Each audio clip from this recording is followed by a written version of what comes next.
Chapter 4382. Huan felt uncomfortable, as if Rongyu had seen through her. She didn't say anything but talked with Rongyu for a while. She only relaxed after making sure he was fine. Rongyu didn't have many relatives left. After Huan left with Huan, Rongyu leaned against the headboard quietly. After a long time, he made a call. "Is there any news?" When he heard the voice from the other side, he looked a little disappointed. After a long time, he removed the drip from his hand and got off the bed. He stood by the window and looked outside. Because it was evening, there was a cloud floating in the sky. The sunset dyed all the buildings with a layer of gold. It was a magnificent sight. He had missed many views in the past. When he woke up, he missed it again. Rongyu thought about it. He had known that AI Meng Meng had many shortcomings, but he had been hesitating. He had hesitated and didn't protect her well. Even though she felt that she was at fault, Rongyu felt that he was at fault too. He had hired a private investigator to look for her, but he couldn't find her. Rongyu let out a long sigh. His heart was heavy, and he couldn't put it into words. Huan brought Huan back to her apartment. Anilan didn't know and didn't follow them.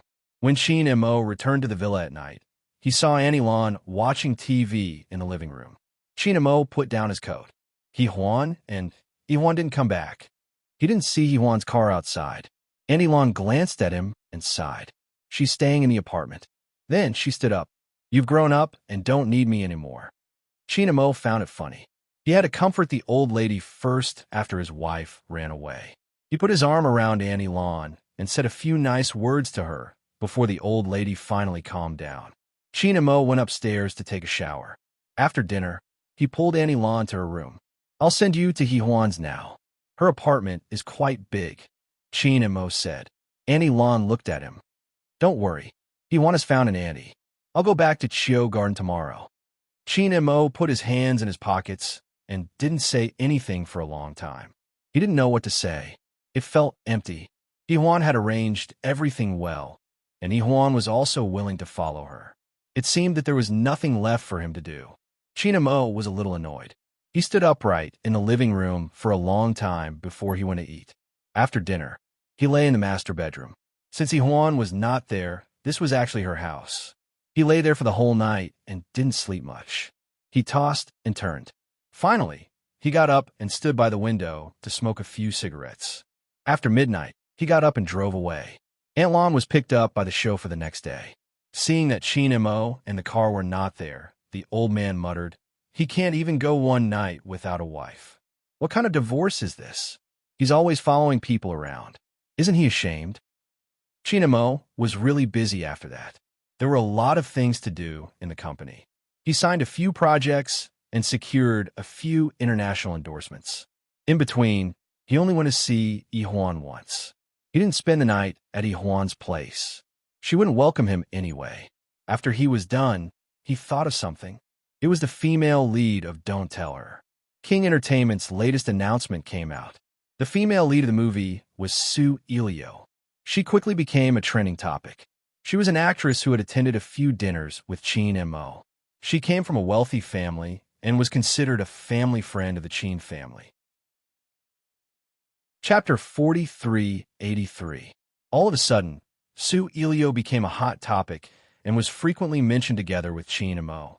Huan also saw the Weibo post, but did not say anything, nor did she contact Qin and Mo. King Entertainment did not have any PR either, so Su Ilio was treated much better than AI Meng Meng.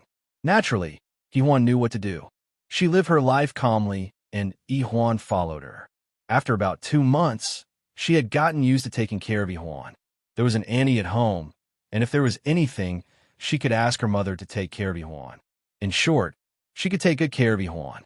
In these 2 months, Huan calculated that she and Qin and Mo had only met about 3 or 4 times. When he came to take Huan home for the weekend, they did not meet. Occasionally, she would see him with beauties in his car.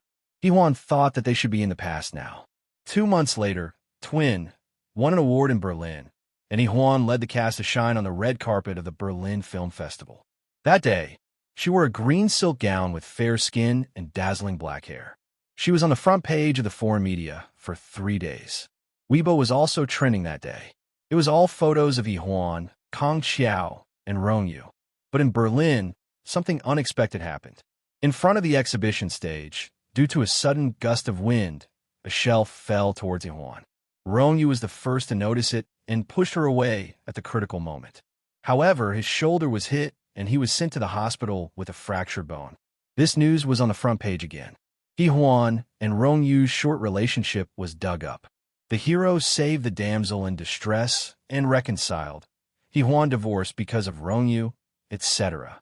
The news was magnified by the media and reported endlessly. Ihuan's private life suddenly became more eye-catching than a celebrity. She was overseas and did not go to PR, nor did she want to. Rongyu was seriously injured. After staying in Berlin for 3 days, he chose to return to China for treatment. At the airport, he was naturally photographed by the reporters again. Ihuan followed the medical team to send Qin and Mo to the hospital. When they were done and returned to the apartment, it was already very late. Ihuan wasn't around, so Ihuan only remembered that it was Saturday after the Annie reminded her. Although she was very tired, she still wanted to go and see Ihuan. She hadn't seen her for a few days and missed her a lot. She parked her car in the parking lot of Chiu Garden, and her gaze fell on an unfamiliar female car in front of her. It was a standard car that fair, rich, and beautiful women like to drive. This car cost more than 20 million, and there were not many women driving it in B City. Ihuan could roughly guess who it was. Since Su Ilio was there, it would be inconvenient for her to appear. Thus, she took out her phone and dialed Qin Mo's number. Qin Mo was sitting in the study upstairs. There were some noises coming from downstairs. He was sitting upstairs alone, looking at the number on his phone. It was Ihuan. She was finally back. His voice was very calm. "You're back. I'm here to pick up Ihuan." Ihuan's voice was very soft. "Can you send her out?" Qin Mo's voice was very calm. "Today is the weekend. She's usually at your place. Shouldn't she be here with me today?" Ihuan's gaze fell on the female car. After a moment of silence, she said, "Then I'll pick her up tomorrow night."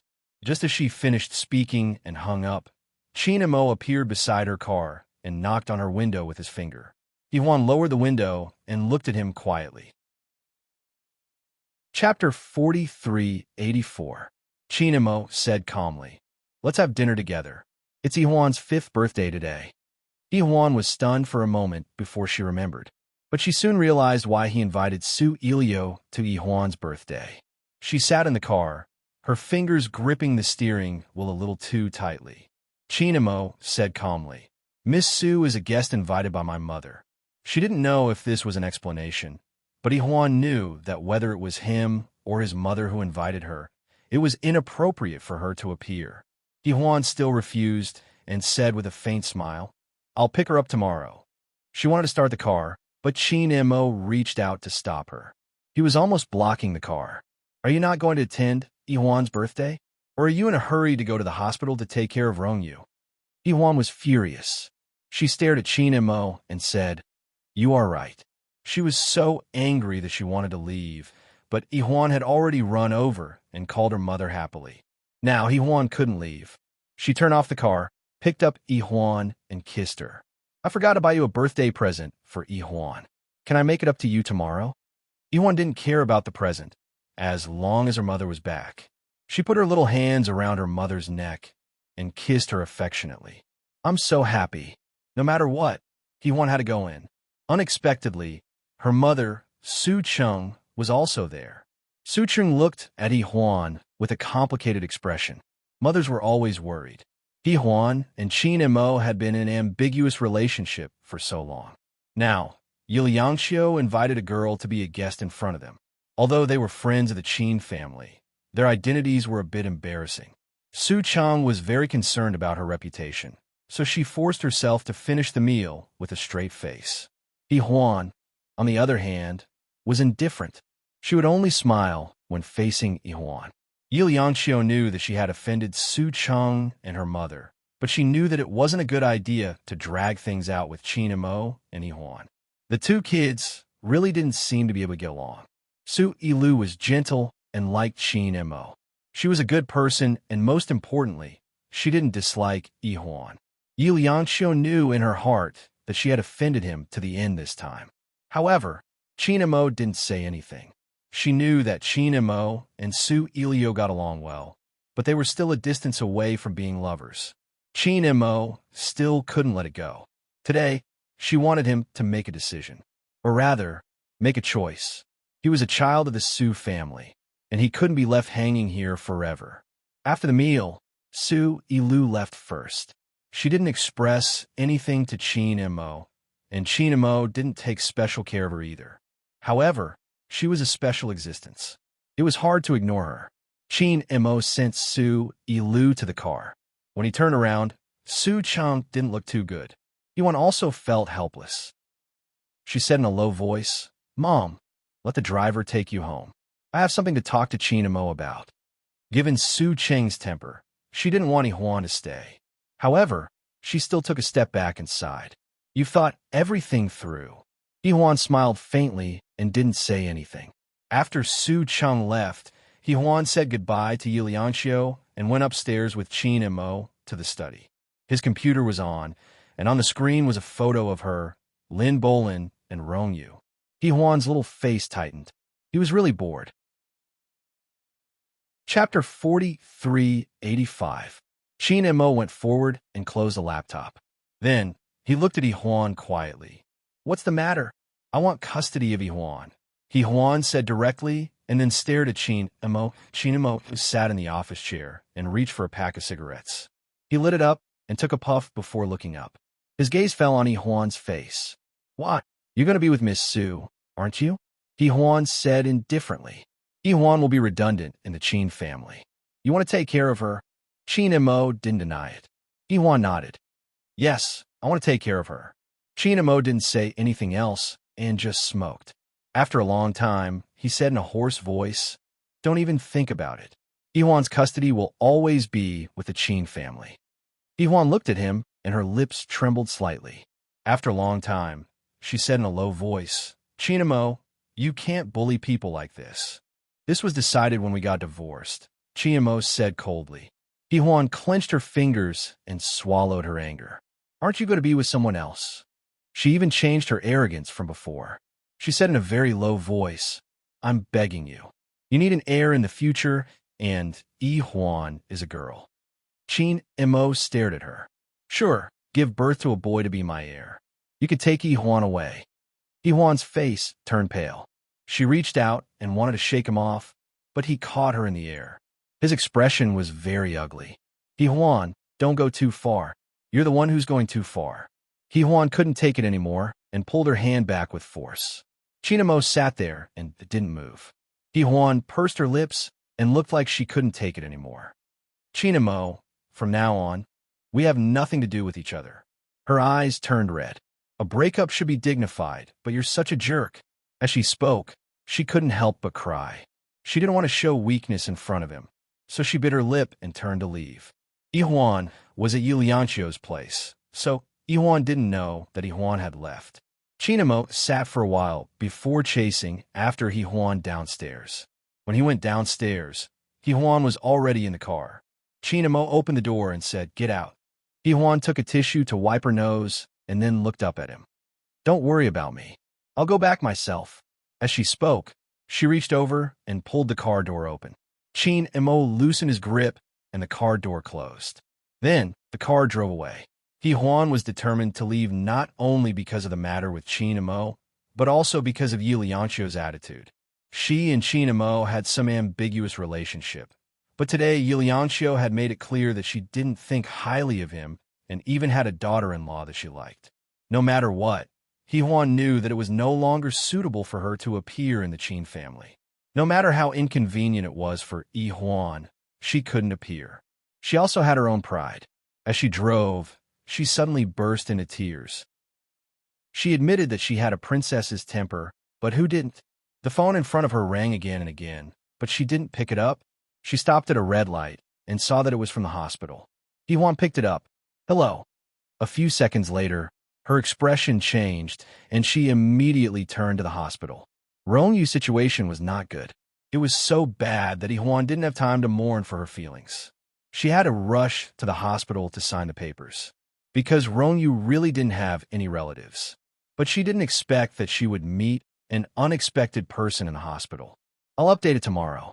I updated it early in the morning, but the web page didn't work, so the chapters might be out of order. You can refresh it from the table of contents. It'll be normal after a while. Chapter 4386. Huan rushed to the hospital. Her legs were weak when she opened the car door. The doctor's words kept echoing in Huan's mind. Mr. Rongyu's bones have lesions. If it weren't for the fracture, it might not have been discovered. Mr. Ronyu refuses to treat him, but the hospital still thinks that there's hope. Please cooperate. Huan got out of the car. Her face was pale. She held the car door for a long time before she calmed down and walked towards the hospital building. When she saw Rongyu again, Huan's heart skipped a beat. He had lost a lot of weight and looked haggard. He didn't look well.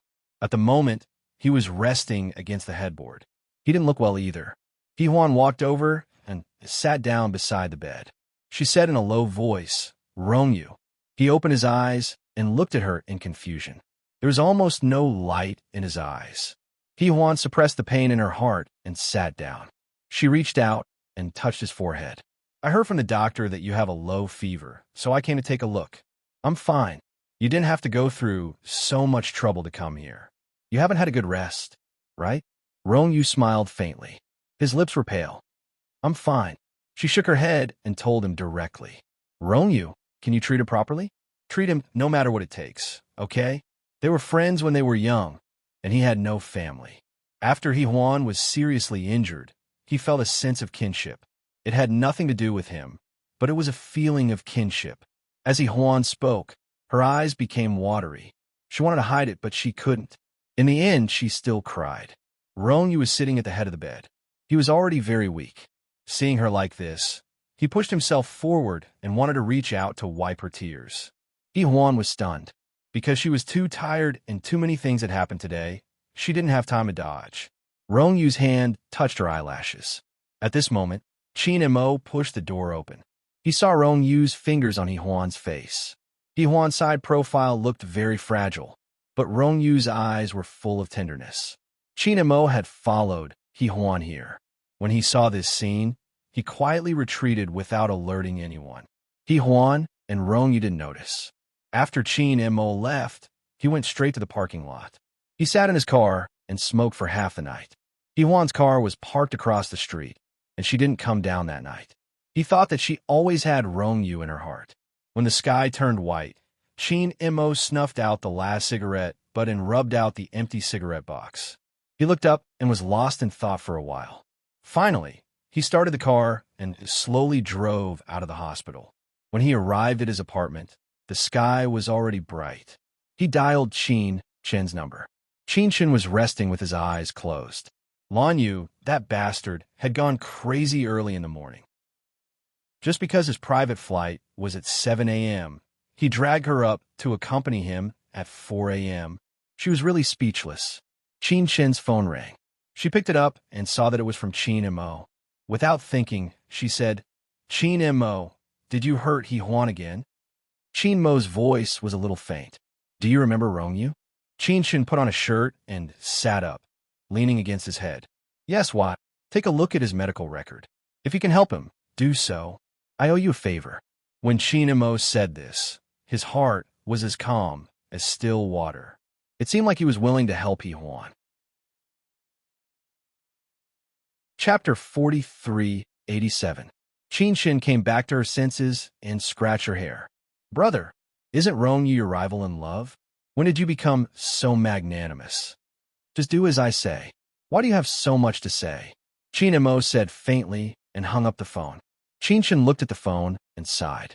He was really a man who got hurt easily. At this time, she saw Lanyu coming out of the bathroom. He was rubbing his short hair and buttoning his shirt. Qin looked at him. Lanyu smiled. "What's wrong? Is there something wrong with Qin Mo's love life again?" Qin waved at him, and Lanyu sat down. Qin pulled the collar of Lanyu's shirt, and his fingers nimbly buttoned it up for Lanyu. Then, he took his tie and helped him tie it. Lanyu looked down at Qin's fingers. Her fingers were very slender and strong. They were used to holding scalpels, but they didn't look masculine. He said hoarsely, "I went to your hospital 2 days ago. I heard that you flirted with a few new nurses. As he spoke, he patted her lazily. Qin knelt down from the quilt and hugged his neck. Do you have a problem with that? Are you afraid that you will change your sexual orientation one day? What should I do? Lan Yu said disapprovingly. Qin chuckled. Because they live together. There is a nurse who makes delicious milk buns. Lan Yu immediately knocked his wife's head. You flirted with a girl for a bag of milk buns? Why not?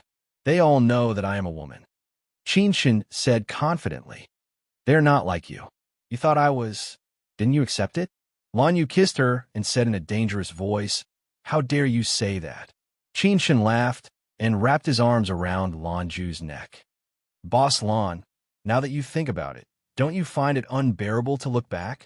Lan Yu was annoyed and amused at the same time. He reached out and knocked her on the head. You're very proud, aren't you, Quack?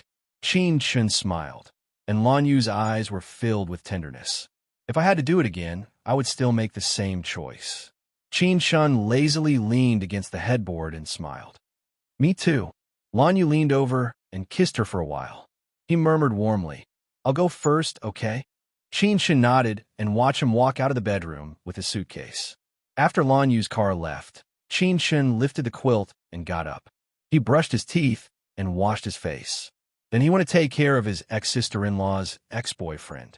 Well, it was a little strange. When Qin arrived at the hospital, it was already 8:30. He took the milk buns from a nurse and went back to his office to enjoy them. Then he went to Rong Yu's attending doctor to learn about the situation. He took out the x-ray and looked at it seriously. Rong Yu's bones had lesions. It was not a problem with the bones themselves, but with the blood. It was a rare blood disease called LGH.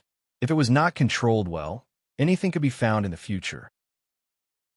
Qin's tone was a little faint. It should be the sequelae of the last time.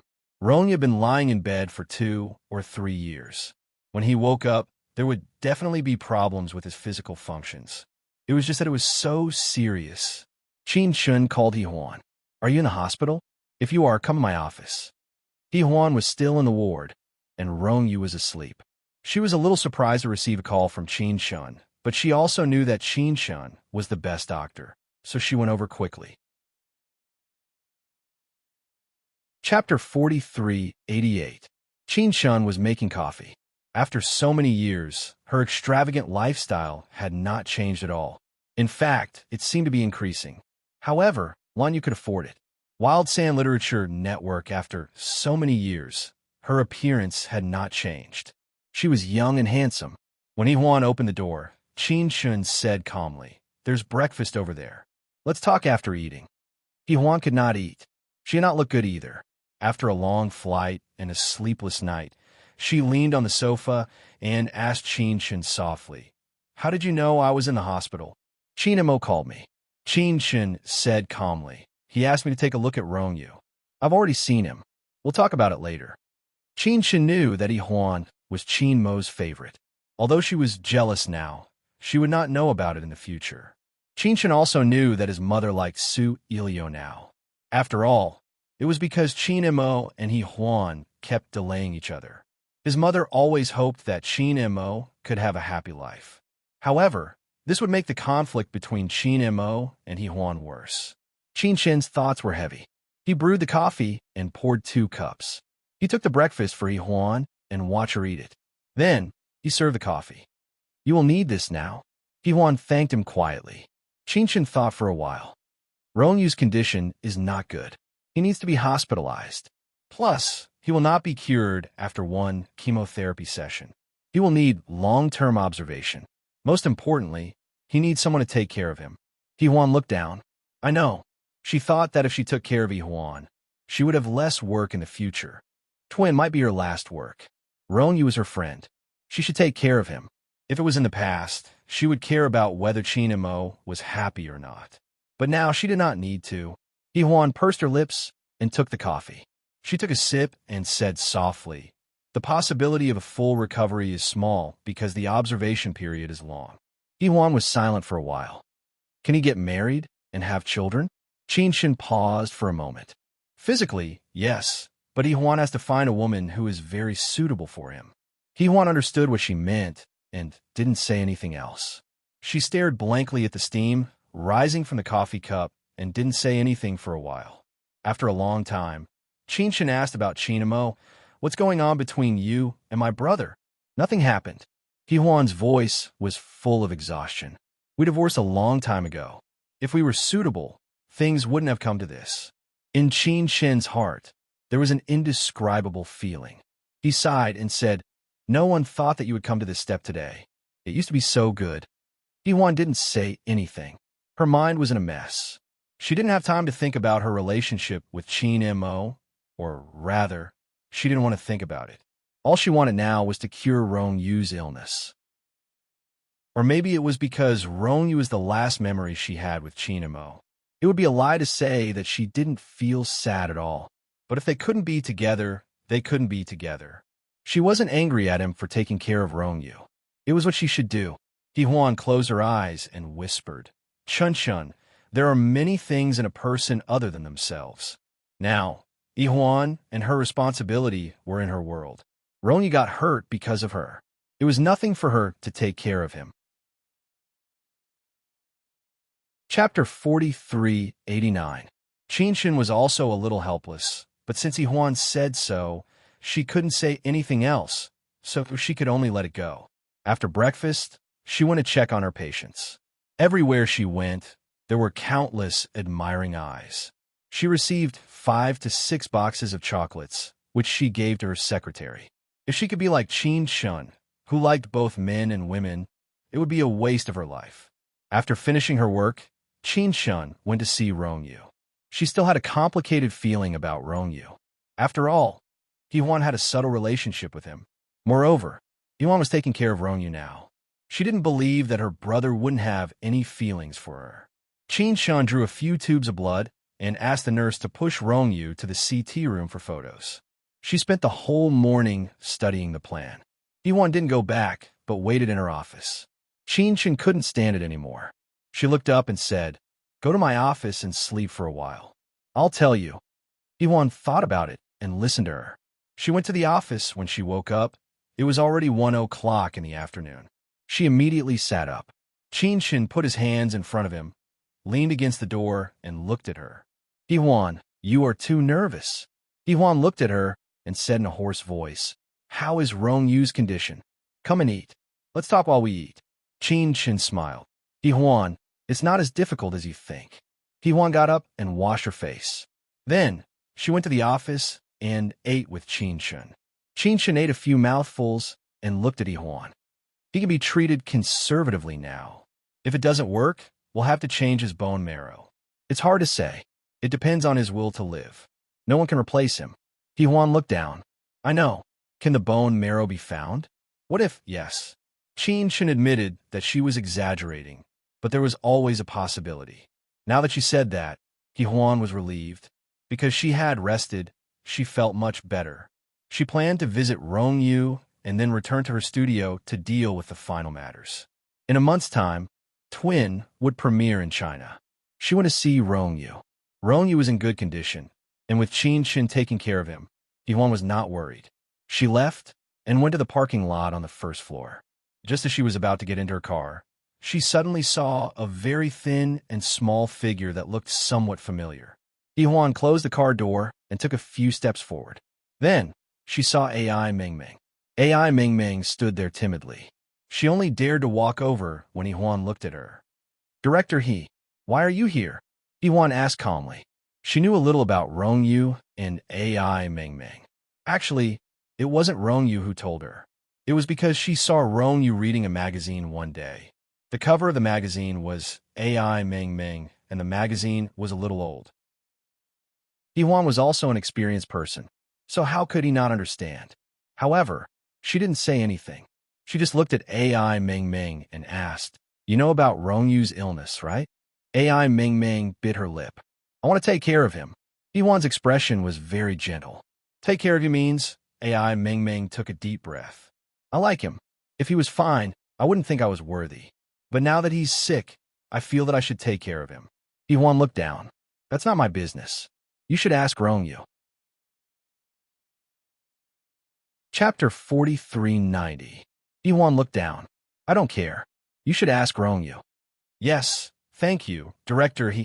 AI Ming Ming said in a low voice and turned to leave. Huan stopped her. Wait a minute. AI Ming Ming turned back. Huan said in a low voice. You can ask me if you need any help.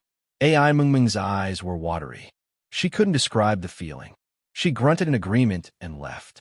On the other hand, Huan stood at the original spot for quite a while before driving away.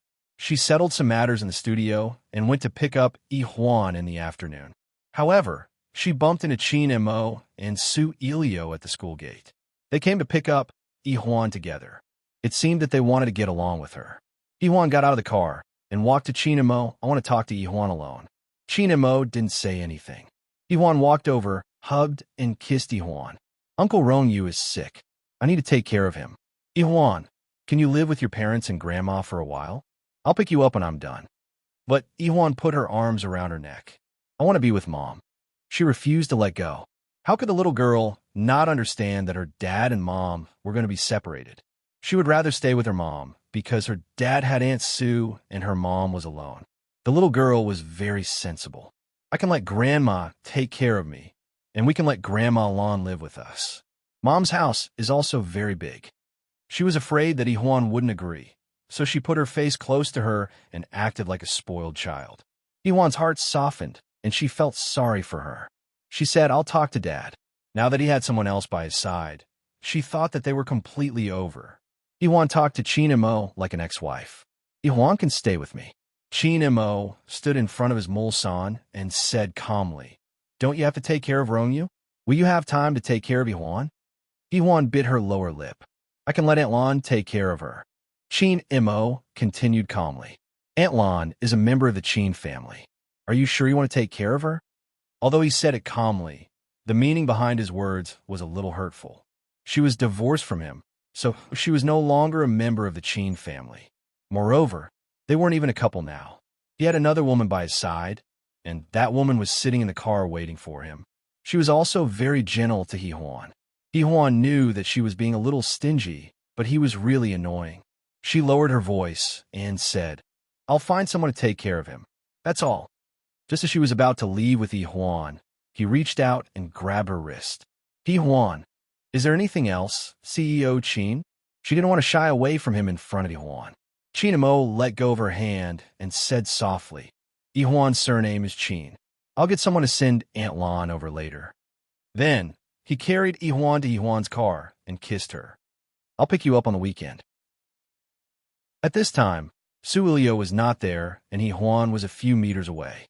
Huan put her arms around her father's neck and asked softly, Can't you take care of the baby together in the future? Qin Mo was stunned. He looked down at Huan's big eyes. She was pure and beautiful, but now she was pitiful. His heart suddenly softened. He couldn't describe the feeling. His heart ached a little. In the end, he could only kiss his little daughter. Dad will always be here. Chapter 43:91. He reached out to stroke his daughter's head and said in a hoarse voice, Huan, be a good girl. I don't want to be a good girl. Huan shrugged her little head and looked pitiful. Qin Mo couldn't help kissing her soft little face and said, Then Daddy will visit you every other day. No need. The little girl said, Mommy won't be happy. Qin Mo felt very upset in his heart. At this time, Huan happened to come over. He straightened up and closed the car door. He said calmly, Take good care of her. I'll ask the driver to send her clothes to your place. Huan nodded and got into the car. Her attitude was very indifferent.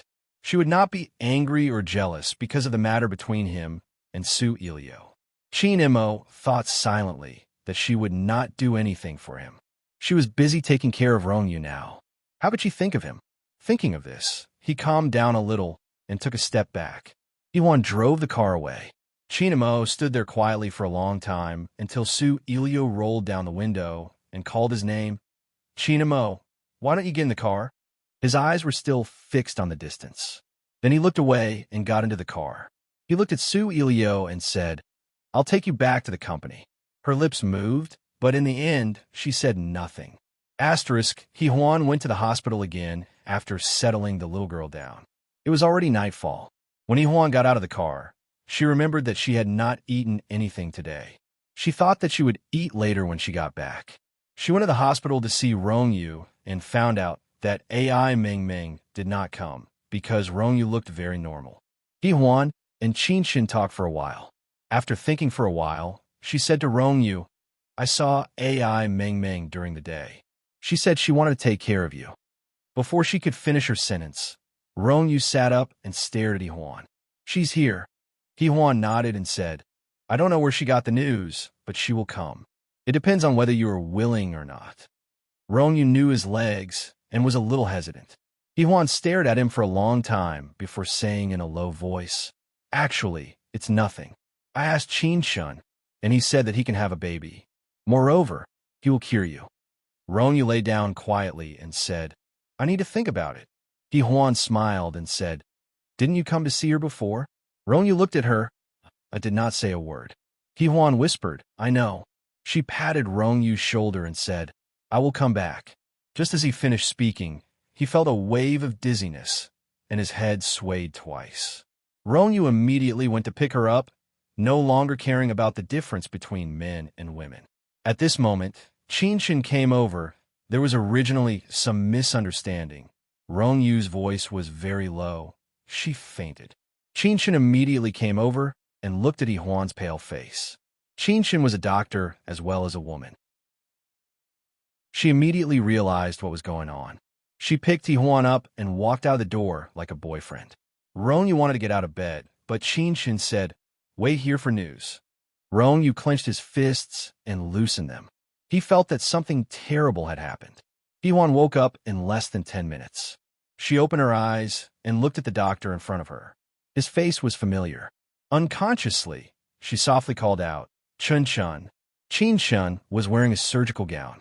He held her hand and comforted her gently. "Huan, relax.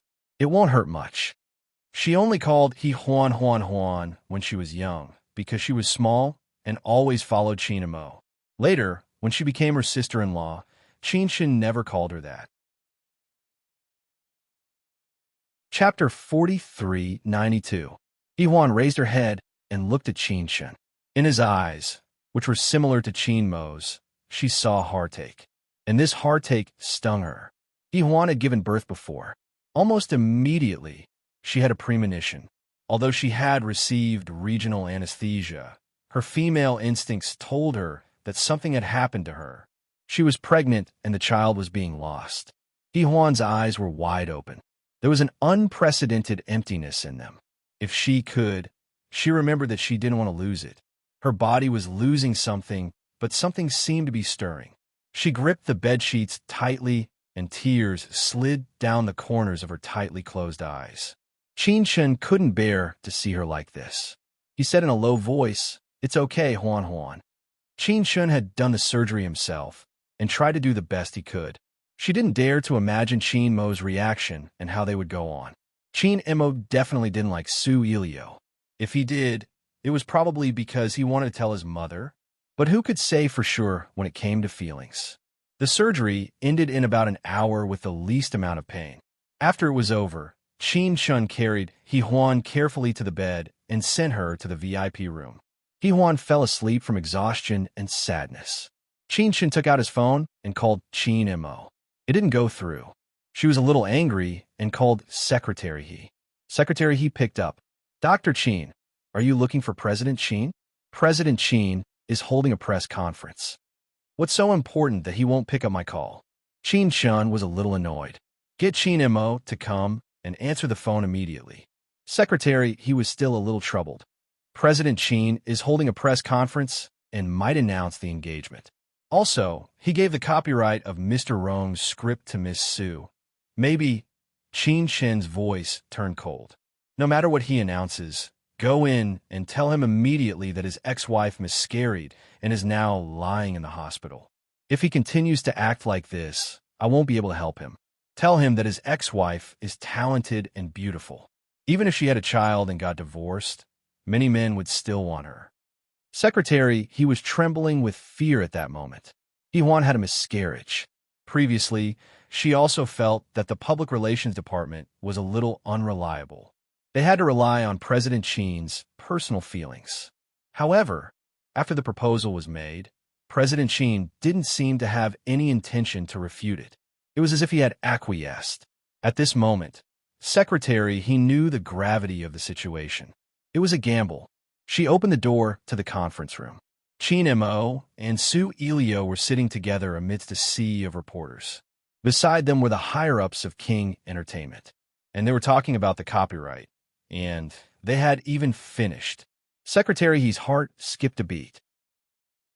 Hearing the MC's passionate voice expressing President Qin's special concern for Miss Su, she hurriedly walked over and whispered a few words into Qin Mo's ear. Qin Mo's expression immediately turned solemn. He stood up and walked toward the door. After taking a few steps, he paused and stood there.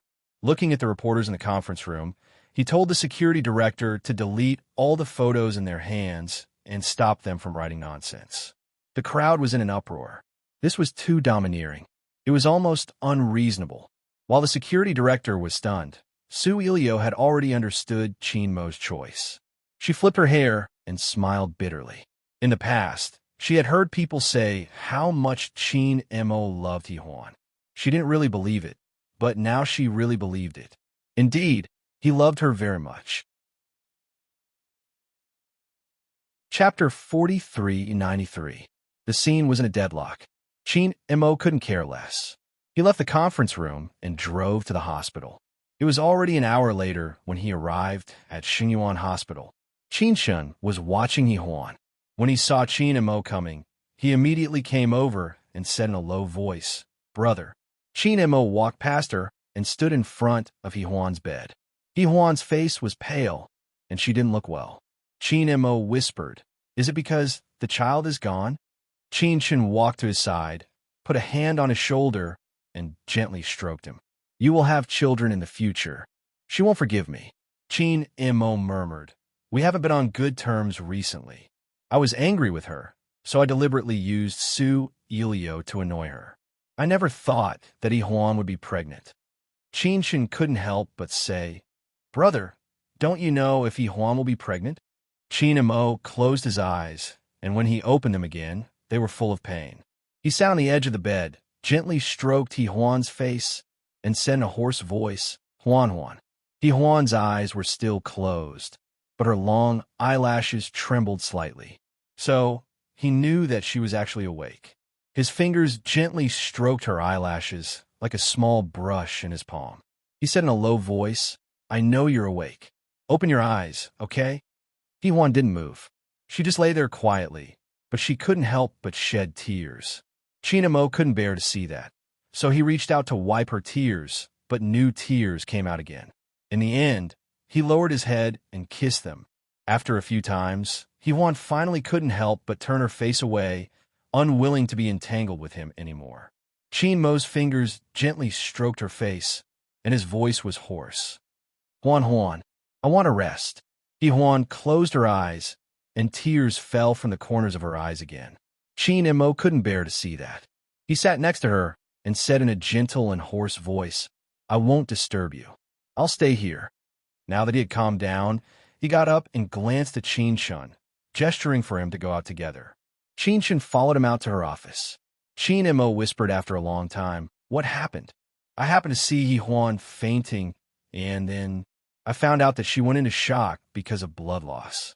"Brother," Qin Shun said as he put his hand on Qin Mo's shoulder and hugged him, "You're still young." She didn't know how to comfort him, so she could only say a few words. Qin Mo stood alone in her office for a while, smoked a cigarette, and then went to Huan's ward. Huan, on the other hand, sat up with a pale face. The two nurses helplessly persuaded her to lie down and rest. But she just sat there in a daze, her fingers on her belly, her eyes empty.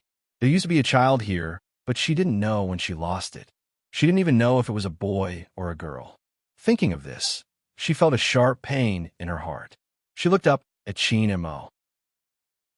Qin Mo's Adam's apple moved a little, and he walked over and said in a hoarse voice, "Lie down and rest." "I want to go home," Huan murmured weakly with her face on the headboard, as if she was talking to herself. Qin Mo's heart ached. I'll take you home in 2 days. You can live in an apartment or a villa. Huan was in a daze. After a long time, she suddenly looked up at him and said in a hoarse voice, I can't go back, Qin and Mo. We can't go back either. Chapter 4394. With that said, she lowered her eyes and immersed herself in her own world. In the end, a child still separated them from each other. Qin and Mo sat beside her, feeling a sense of helplessness that he had never felt before. He reached out, wanting to touch her, but he could not find a reason to. In the end, he could only retract his hand. He could not even say sorry. It was because of their falling out that they lost this child. Huan was so upset that she eventually fell asleep. Qin and Mo squatted beside her and gently caressed her brows. He felt that she was extremely delicate, but her eyelids were a little pink, probably because she had been crying. Huan rarely cried, but she cried for so long, even in her dreams. When she woke up, it was already evening. The moment she woke up, her long eyelashes trembled and a teardrop stained her eyes. It was as though she had just woken up from a dream. After waking up, she sat there in a daze for a while before she felt a pain in her lower abdomen. It was not very intense, but it was a faint pain that felt as though a thin needle was piercing her heart. She sat up in a daze. Qin and Mo came in from outside with a lunchbox in his hand. It was sent over by Annie Lan from home. Annie Lan had wanted to meet Huan, but Qin and Mo was afraid that it would make the two of them sad, so he said that they would talk after they left the hospital. Huan wanted to stay in the hospital for a week, so he accompanied her. In reality, she only wanted to stay for 3 days, but he was worried and put down all his work to accompany her. At this moment, he looked at her sitting on the side of the bed. She sat there quietly, and tears, one by one, rolled down her face. It was silent, but it was heart-wrenching. Qin and Mo looked at her quietly and walked over to put the food down before hugging her gently. Cry if you want to. Yeah, I'm here. Huan's face rested on his shoulder. She wanted to struggle, but he pressed down on her head to prevent her from moving. His voice was low and hoarse. You don't even want to let me hug you? She could not break free, and in the end, she collapsed on his shoulder helplessly. Huan cried sadly. That kind of pain was hard to bear and forget, and it came at such an unbearable time. In the end, she cried as though she had fallen asleep, but she was actually very weak. Huan had always been healthy since he was young, but this time, it was obvious that his vitality was greatly damaged. Although she was weak, she still pushed Qin and Mo away and leaned against the headboard. I don't need your care. Qin and Mo stood by the bed, looking hurt. You don't need me anymore, or you don't love me anymore. Huan, tell me. Huan was still weak. She leaned against the headboard and smiled. On the day of my accident, you gave Rongyu's copyright to Su Ilyo. You were supposed to announce your engagement, right? Qin and Mo, one miscarriage really won't change anything. You can still go and please someone else. You can still announce it. I should thank you for not questioning who the child belongs to. Qin and Mo narrowed his eyes. The news of that day still spread. Qin Mo's voice was heavy. It's just a publicity stunt. I don't want to hear it from Qin and Mo. It has nothing to do with me. No matter what, this child is really not at the right time. She tilted her face to the other side and smiled bitterly. Qin and Mo, you should go back. I don't need your care. He looked at her and felt that she was distant and determined. He got up and looked at her quietly. Will you eat properly when I'm not around? Chapter 4395. Huan didn't say anything. She was just immersed in her own sadness. Qin and Mo stood there quietly for a while before whispering, I'll ask Qin Shun to take care of you. As he spoke, he walked out. Huan was still sitting there without moving. When Qin Shun came over, he saw that Huan had already gotten up from the bed and was standing by the window. He didn't know what she was looking at. Huan. Qin Shun called her and then walked over gently. He put one hand on her shoulder and let Huan lean on his shoulder. Although Qin Shun was a girl, she was very tall and Huan was small, so they looked strangely compatible when they stood together. Qin and Mo stood outside the ward and watched quietly. There was an indescribable pain in his eyes. He was heartbroken to lose this child, but he was even more heartbroken for Huan. She was usually the most afraid of pain. She cried a lot when she gave birth to Yuan, and now she had an abortion. He didn't dare to imagine how much pain she was in after the surgery. It hadn't been long, but she was already unwilling to stay in a hospital bed and by his side. The disgust in her eyes made his heart ache, but he couldn't bear to leave her side no matter how much it hurt. Chinamo took a few steps back and went to the corridor on the other side to smoke. He hadn't slept for the past 2 days, just staying by her side. At this time, he was also tired, so he needed to smoke a few cigarettes to calm himself down. In the ward, Yuan leaned on Qin Chen's shoulder. She was very weak and her body was in pain, but her heart was in even more pain. The loss of this child was more like the end of her and Qin Mo. Actually, he didn't let her down. They were divorced, and having a relationship was consensual. No one had expected that she would have a child. She didn't want to be angry with him. Adults had to be responsible for their own decisions. Yuan leaned on Qin Shen for a long time before she whispered, "I'm hungry." Qin Shen smiled and said, "I'll feed you." Yuan wanted to refuse, but Qin Shen put one hand on her shoulder and said, "I rarely coax people. Give me some face." As she spoke, she helped Yuan to sit on the bed and started to feed her soup.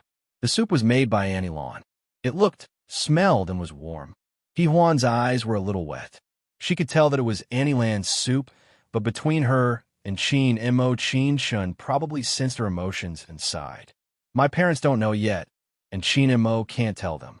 But Yuan, are you really not willing to forgive him?" After this incident, she thought that Qin Mo probably wouldn't have Su Ilio or Wang Ilio anymore. Yuan probably wouldn't be able to handle these things anymore. However, Yuan probably wouldn't be with Qin Mo anymore. As she asked, Yuan looked at Qin Shen. After a while, she said in a low voice, "Qin Shen, I don't want to see him. I don't know how to get along with him. I don't want to see him, and I don't know how to get along with him." She could only blame him for the scandal with Su Yilu on the day of her miscarriage. He had even given Rong Yu's script to Su Yilu. This was a huge blow to Yuan. It couldn't be considered forgiveness, but with so many things put together, there was no way to continue. Yuan knew that King Entertainment was trying their best to suppress the news that day. But without the photos, the reporters still had their mouths and hands. Hence, Weibo's trending topic didn't stop for a few days. Su Chang made a few calls. Yuan only said that she knew, but she didn't say anything about her miscarriage. Chapter 4396. Her parents were friends with Qin Mo's parents, and they were already unhappy because of her and Qin Mo. She didn't want it to worsen further, as it was really unnecessary. But what Yuan didn't know was that after she and Qin Mo broke up, their relationship was no longer broken. Qin Shen listened quietly. She could imagine her brother's tragic future. He really wouldn't die if he didn't court death. Qin Shen took the leftover food out. Qin Mo was at the door, and he glanced at the food in her hand. She ate. "Yes." Qin Shen lowered his voice. "Let's talk in my office." Qin Mo looked at her, but he still followed her. When they reached the office, Qin Shen closed the door and looked at his second brother. Qin Mo could be considered a genius, but he was defeated by Yuan. Actually, Yuan was very good, and they were really... Qin Shen said slowly, "Are you going to waste time with Yuan like this?" Qin Mo didn't say anything. He just lit a cigarette, but Qin Shen snatched it away and pinched it. "You don't eat or sleep. Do you want to go to heaven and get back your wife like this?" Qin Mo closed his eyes slightly. "I know what I'm doing." "What are you talking about?" Qin Shen cursed. "Have you forgotten about your stomach problems? How are you going to take care of Yuan when it hurts?" Qin Mo looked down at his sister, and after a long time, he said softly, "I know." Qin Shen called the internal line and asked her little secretary to send food to Qin Mo. She ate with Qin Mo. After eating, Qin Shen stretched and yawned. "I'm going to sleep for a while. You take care of your ex-wife. You only have yourself to blame for being hated." Qin Mo didn't say anything and went back to the ward. Yuan sat on the bed and looked out the window. No one knew what she was thinking. Qin Mo slowly walked over and reached out to touch her face. Yuan seemed to be frightened and immediately bounced away. She looked at him with a distant gaze. Qin Mo's voice was a little hoarse. "Why don't you lie down?" Huan looked down. "I want to sit for a while."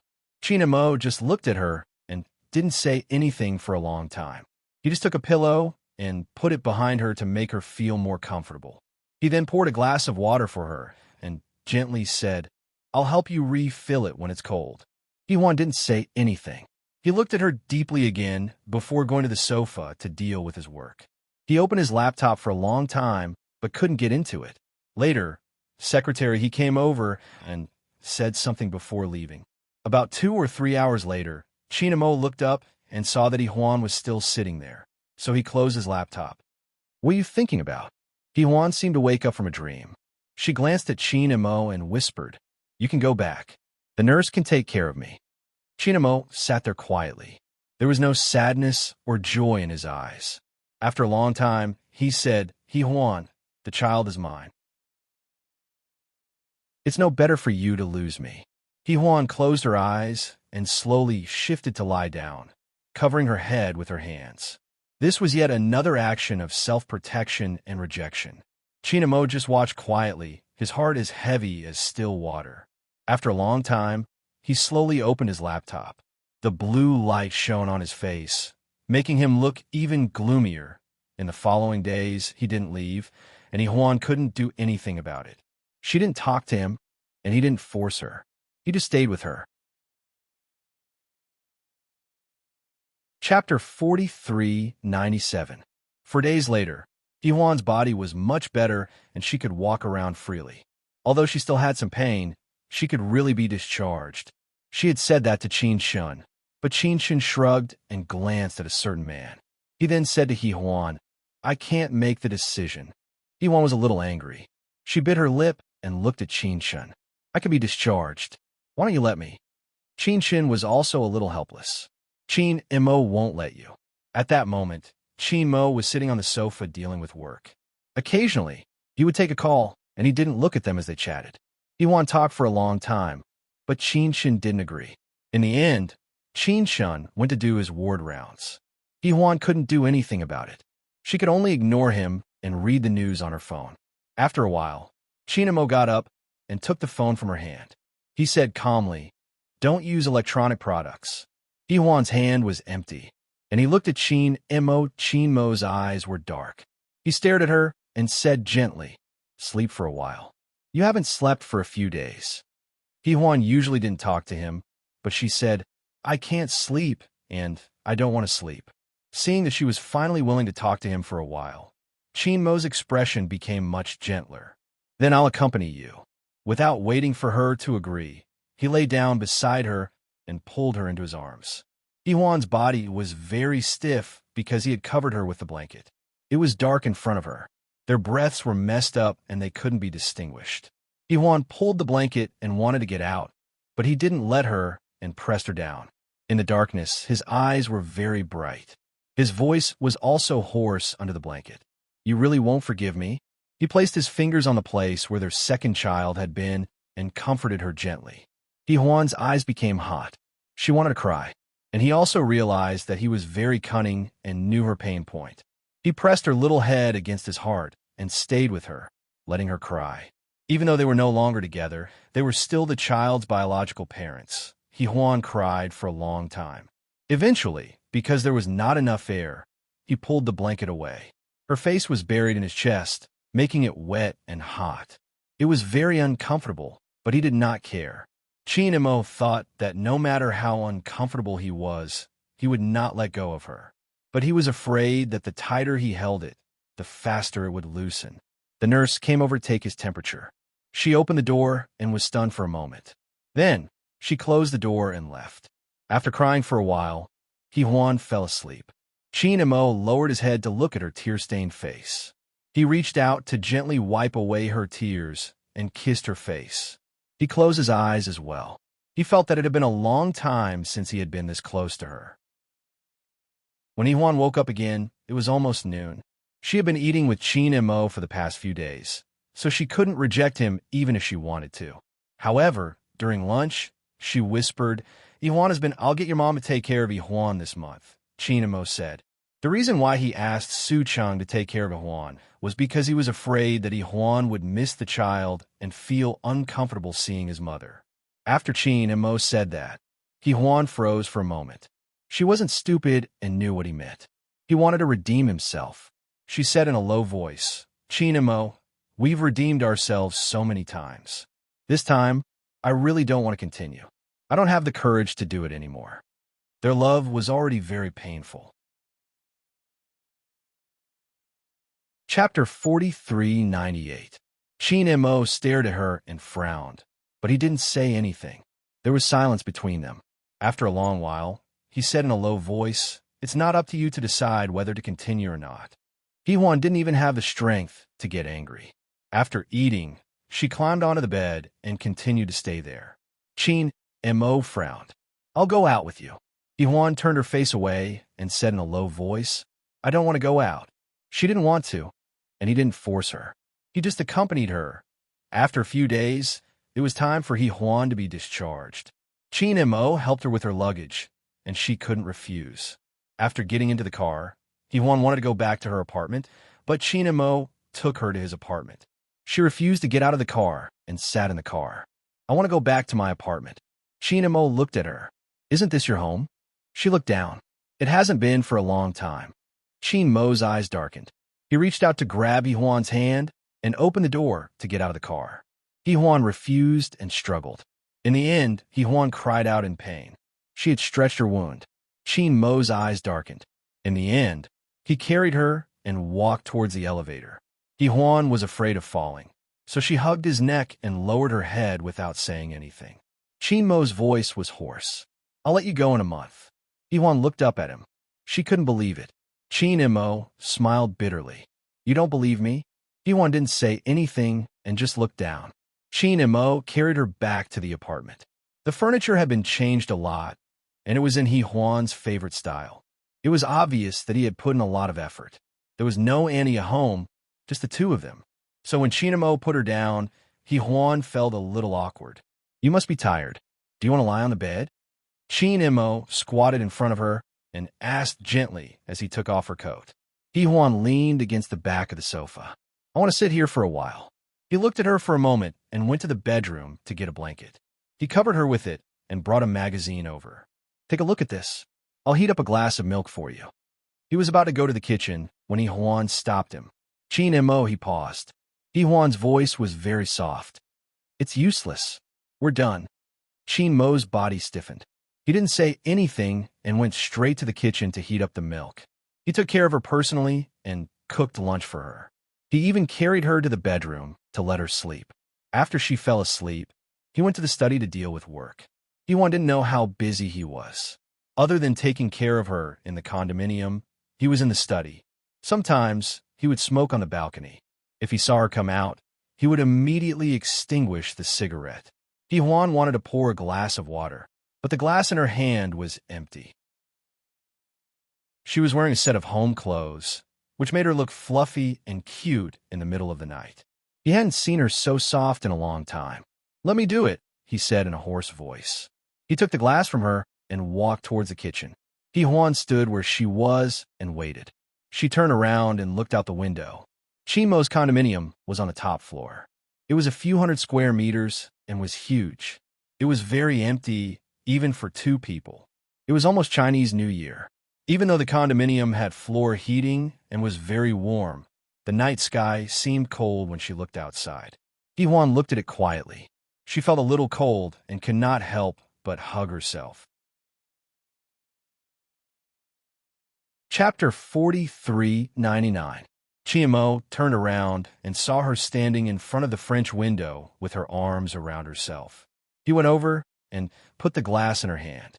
His voice was hoarse. "What are you looking at?" Huan stood there, not looking at him, but still looking outside. After a long time, she muttered, "I'm not looking at anything." She tilted her head.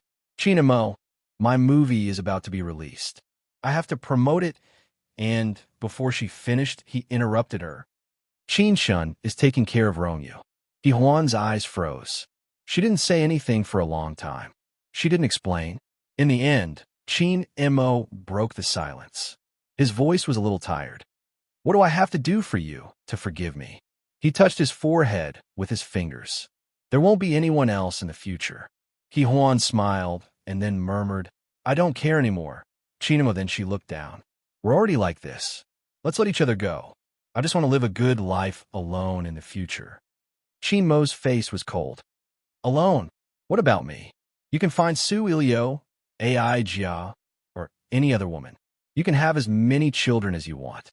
Huan's voice was choked with sobs. She couldn't let it go. The pain that day would probably be a pain for the rest of her life. Chinamo stared at her and smiled bitterly. Huan, you're right. You've thought about it many times. He suddenly turned around and went into the study without looking back. The door was slammed shut. She knew that he was angry, but she didn't care. Huan stood in front of the French window and drank a glass of water slowly. Then she returned to the master bedroom. She was really weak. She fell asleep after a while. When she fell asleep, she felt that someone was standing by the bed. She opened her eyes and saw that it was Chin Mo. The light in the master bedroom was very dim. Chin Mo's eyes were also fixed on her. Huan looked at him quietly. Her breathing became a little difficult. After a long time, Chin Mo finally unbuttoned his shirt and walked to the bathroom. Huan heaved a sigh of relief. She closed her eyes and heard the sound of running water coming from the bathroom. She was so tired that she almost fell asleep again. However, when Chin Mo came out of the bathroom, she suddenly opened her eyes. Chin Mo stood in front of the bed in a bathrobe. Huan was a little scared. For the past few days, they had been sleeping in separate rooms. What did he mean by that? Chin Mo pulled back the quilt and lay down beside her. He said in a low voice, From today on, we'll sleep together. I don't want to. Huan bit her lip and moved to the side. I'll sleep in the guest room. She tried to leave, but he pulled her back, and she fell into his arms. Chin Mo hugged her and pressed his face against her hair. Don't move. Be good. Just hug me like this for a while. Huan wanted to struggle, but his deep voice rang out. You'd better not, Huan. Otherwise, I can't guarantee that I won't do something. She dare not move, but she hated him. Tears fell one by one, as if her heart had been corroded. No matter how sad she was to reject him, he still didn't let her go. He kissed her carefully. Huan bit her lip and didn't move. Her body was also stiff. Everything showed that she hated him, was afraid of him, and rejected him. When Chin Mo let go of her, he closed his eyes slightly. Huan, do you think that I don't feel anything? No. She turned her back and bit her lip. So, then I'll hug you until I feel something. His voice was hoarse, but there was a hint of dominance in it. Chapter 4400. Of course, Chin Mo wouldn't do anything to her. He just kissed her and hugged her, stubbornly wanting to sleep with her, as if he wanted to prove something. Or, as if he wanted to prove that they were still husband and wife. Huan kept silent with her back to him. They stayed like this for a long time. She couldn't reject him, but he didn't want to give up, so they stayed like this. Neither of them wanted to take a step back or take a step forward. Asterisk in the hospital. Rong Yu's condition fluctuated. Qin Shen didn't want to extract his bone marrow until the last step because his body was already weak and he was afraid of rejection. Rong Yu was definitely suffering from conservative treatment. Huan also went to the hospital to visit him. Of course, she was always accompanied by bodyguards. She could not escape from Chin Mo's control, and she was too weak to do so. She was surprised that Ai Meng didn't show up. She always thought that Ai Meng would show up, but she didn't. Ai Meng seemed to have disappeared. Huan didn't want to ask Rong Yu, afraid that he would overthink and worsen his condition. She checked on Rong Yu, who had taken the chauffeur's car back, and unexpectedly found Ai Meng in the garage. Huan paused and didn't get into the car immediately. Ai Meng came over, but didn't say anything for a long time. Huan waited patiently. Ai Meng finally couldn't help but ask in a low voice, "How is he?" Huan wanted to say that he was fine, but she thought about it and said, "Not so good." "How?" Ai Meng's eyes widened. "Isn't Dr. Qin treating him? Isn't Dr. Qin the best?" Huan's expression was cold. "But Qin isn't a god." Ai Meng's face turned pale. After a long time, she said in a low voice, "Director, I know that you are close to Dr. Chin. Can you beg her to save Rongyu? He is a good man. Rongyu is my friend too. Of course I will help him. But whether he can live or not depends on himself.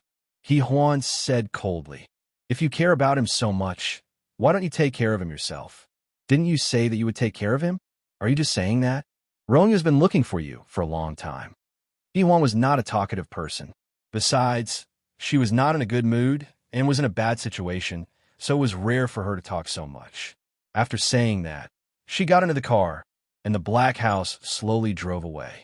AI Ming Ming was still standing there, watching quietly. After a long time, she retracted her gaze. His eyes were dry, as if something had blown into his eyes. She stood there for a very, very long time before moving her feet to walk outside. However, when she reached the exit, she stopped, her heart violently heaving. He Huan said that Rongyu had been looking for her for a long time, and He Huan said that Rongyu might not be able to live for long. Was there a need for her to hesitate? Even if he didn't have long to live, she still wanted to be with him. AI Ming Ming suddenly turned around and ran in the other direction like a madwoman. When she appeared at the door of Rongyu's ward, her heart pounded even faster. He stretched out his hand and placed it flat against the door. After a long time, he gently knocked on it. Rongyu's voice came from inside, as elegant and pleasant as before. At that moment, AI Ming Ming almost wanted to cry. At this moment, she suddenly realized how much she missed him. She missed him more than she thought. Unable to hold it in any longer, she reached out and pushed the door open. Rongyu was leaning against the headboard with a notebook in his hand. He was writing something, and it seemed like he was writing a script. Chapter 44:01. He lowered his head and his eyes. Even though he looked a little pale, he was still good-looking. This was the first time AI Ming Ming felt that he was good-looking. He was the kind of young man with a scholarly aura. Perhaps he wasn't like President Qin, who came from a noble background, but he had a different kind of temperament. AI Ming Ming had been looking at him since she came in. When Rongyu looked up, he seemed surprised, but not surprised at all. His eyes were especially bright at this moment, and he didn't look like a patient at all. He stared at her and smiled. "You're here." AI Ming Ming's heart thumped again. She felt a little embarrassed. She reached out and touched her hair. After a long time, she said softly, "I came to see you." Rongyu was still looking at her. He asked her quietly, and then AI Ming Ming bit her lip. "I want to take care of you." She mustered up her courage to say it. She didn't dare to look at him and only lowered her eyes, her long eyelashes trembling. Rongyu looked at her and sighed. "Why didn't you come earlier?" She didn't understand what he meant, and she didn't know if he was rejecting or accepting. Her palm-sized face was hurt and cautious. Rongyu sighed inwardly again. She had changed a lot. In the past, he remembered that she was very headstrong, but now she was a very ordinary girl. He didn't believe that she touched that thing, but she never said it. No one knew why. Rongyu reached out to her. "Come here." "Ah," she said and looked at him. "What should I do if you don't come over? It might be very difficult for me to get out of bed now. Or do you want me to go over?" His voice was gentle, and there was only a faint blush on his pale face. AI Ming Ming was afraid that he would really get out of bed, so she went over immediately. She stood beside the bed carefully and asked him carefully, "Is there anything I can do for you?" He was still sitting there quietly, and his voice was hoarse. "Come a little closer." AI Ming Ming didn't suspect anything. She moved closer, but she felt that she was a little too close to him. Just as she was thinking about that, her lips were kissed by him. She moaned and stared at him with her eyes wide open. "Close your eyes," he murmured. "Close your eyes when you kiss." She didn't want to, but for some reason, she listened to him and closed her eyes. After a long time, Rongyu finally let go of her. Their eyes met, and he whispered, "I'll get a lawyer to come over tomorrow. We'll sign the marital agreement and get married." Marriage? AI Ming Ming's heartbeat quickened again. She only wanted to take care of him and nothing else. Rongyu's eyes stared at her lips. After a while, he said softly, "Are you afraid that I won't live, so you don't want to marry me? Or do you not like me? Or are you afraid that I'll drag you down in the future?" Of course, AI Ming Ming immediately retorted, "It's not like that. What kind is it?" He looked at her, his eyes burning. AI Ming Ming bit her lower lip and said in a small voice, "I'm willing to marry you and take care of you." Rongyu smiled. When he smiled, he looked very handsome. He said yes. After that, he didn't say anything else and continued to write his script. AI Ming Ming didn't dare to disturb him, so she passed him a glass of water. Later, when she saw that he was still writing after an hour, she couldn't help but say, "Do you want to take a break?" Chapter 4402. He looked at her. "Are you concerned about me?" She was usually very strong, but she was a little speechless at this moment. She couldn't find a reply for a long time, so she just nodded gently. Rongyu smiled and continued to write. As he typed on the keyboard, he asked her casually, "Do you like being an actress?" AI Ming Ming was a little embarrassed by his question. She pursed her lips and said after a long time, "It's all right, I don't really want to be one anymore." Rongyu didn't say anything, but his hands slowed down a little. Then, he seemed to think of something and looked at her. "If you want to act, you can tell me. This script isn't for sale. Maybe you can let He-Huan do it. If she can do it, I think you can do it too." He just said it like that. AI Ming Ming didn't take it seriously because she was really sick. Even if she could do it, she might not be able to sell it. Now, she had zero tolerance for actors. Rongyu looked at her again and whispered, "It's a documentary. It can be shown with positive energy." She nodded and looked at him. "Then when are you going to rest?" Rongyu smiled and passed the notebook to her after saving it. AI Ming Ming closed it for him and put it aside. She was probably from an ordinary family, so she was very good at taking care of people. She helped him put down the bed and tidied it up. She leaned against his pillow and said, "Go to sleep. I'll wake you up for lunch." Rongyu was a little tired after working for a while, so he closed his eyes and grunted. AI Ming Ming wanted to move away, but the next second, he held her hand. Because Rongyu was sick, his fingers were a little cold, but AI Ming Ming's hand was warm. Strangely, the temperature was harmonious. She bit her lips and looked at him, a little helpless.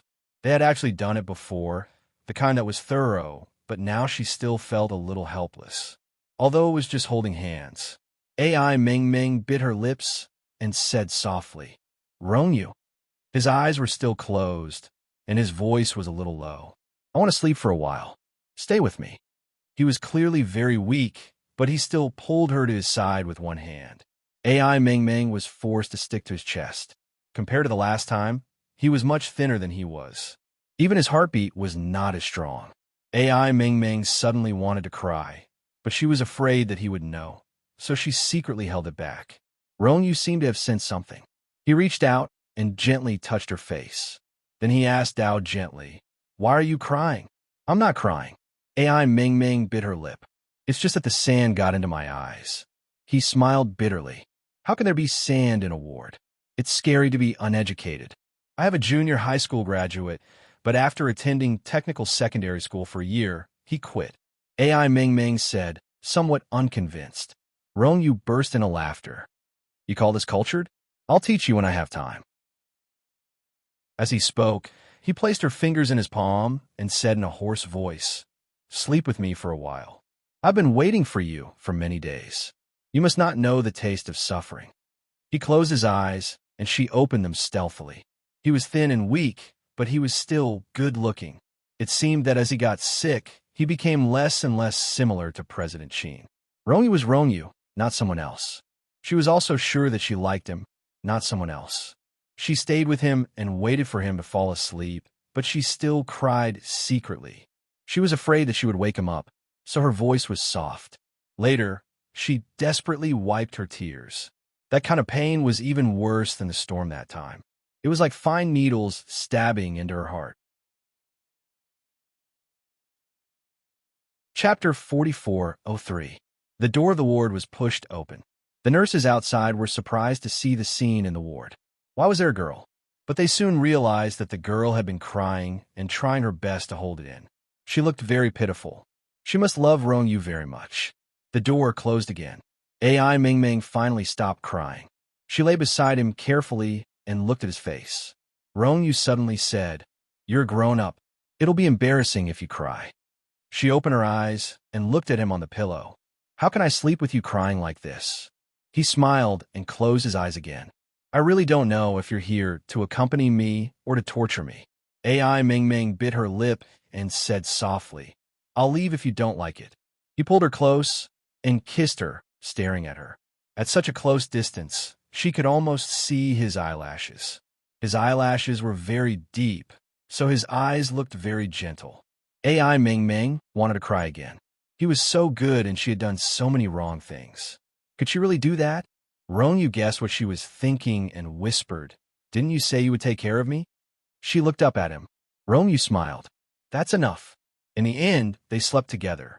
In the afternoon, when Qinshin came over, she was surprised to see AI Ming Ming. As a doctor and Annie Huan, she naturally knew AI Ming Ming and often gave AI Ming Ming acupuncture treatment. She couldn't help but be surprised to see them. Why were the two of them together? However, Qinshin didn't show it. After the examination, she went back to the office and called Qin Mo. Qin Mo picked up the phone and was congratulated by Qinshin. Qin Mo was speechless. Why should I congratulate you? He and Huan had just lost a child, and Huan ignored him as if he was her enemy. It was good that he wasn't surprised. How could he be happy?